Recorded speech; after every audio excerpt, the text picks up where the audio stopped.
ថ្ងៃនេះបងលេអូនអើយកុំយំប្រពន្ធបងអើយ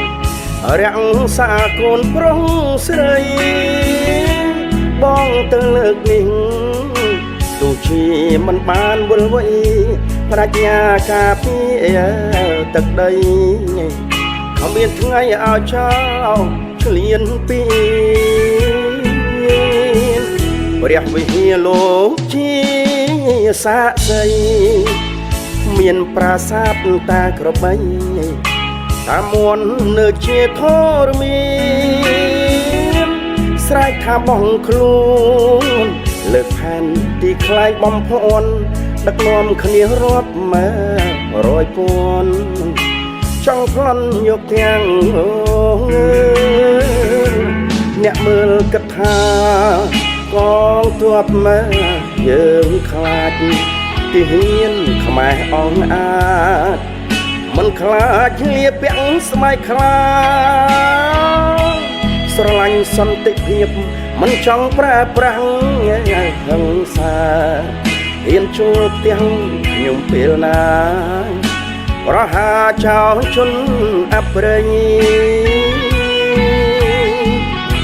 ប្រពន្ធបងអើយអូនកុំតូចចិត្តទួនាទីប្តីជាយុទ្ធមិត្តបំរើការពារទឹកដី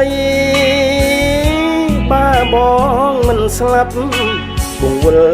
មកក្រោកពីស្អីអាណិតអូនណាស់រងចាំផ្លូវប្តីវិលវៃតាមពាក្យសន្យា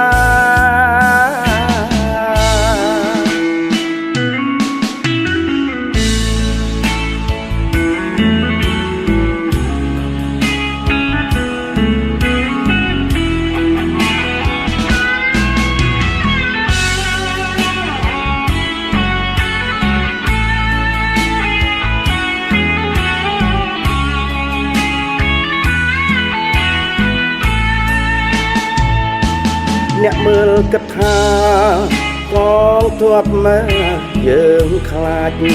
ទីហ៊ានខ្មែរអង្គអាចមិនខ្លាចលៀពាក់ស្បែកខ្លាស្រឡាញ់សន្តិភាពមិនចង់ប្រើប្រាស់ហិង្សាហ៊ានជួលផ្ទះខ្ញុំពេលណាប្រហាចោលជនអប្រិយប្រពន្ធបងអើយអូនកុំតូចចិត្តទួនាទីប្តីជាយុទ្ធមិត្តបំរើការពារទឹកដីបើបងមិនស្លាប់គង់វិលមកក្រោកពីស្អីអាណិតអូនណាស់រងចាំផ្លូវប្តីវិលវៃតាមពាក្យសន្យា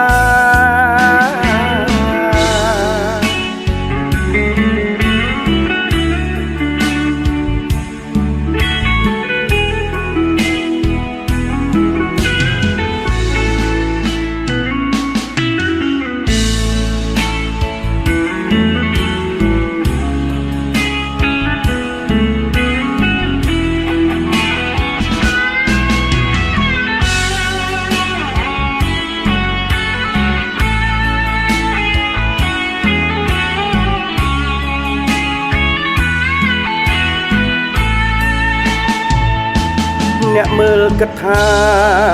កងទ័ពមើយើងខ្លាចទីហ៊ានខ្មែរអង្គអាចមិនខ្លាចលៀពាក់ស្បែកខ្លាស្រឡាញ់សន្តិភាពមិនចង់ប្រើប្រាស់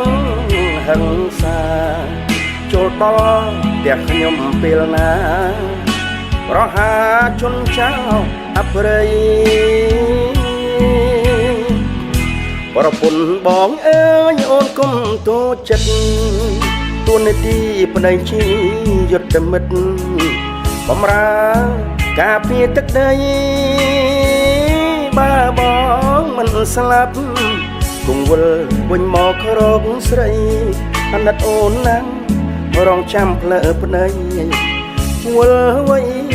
តាមពាក្យសន្យា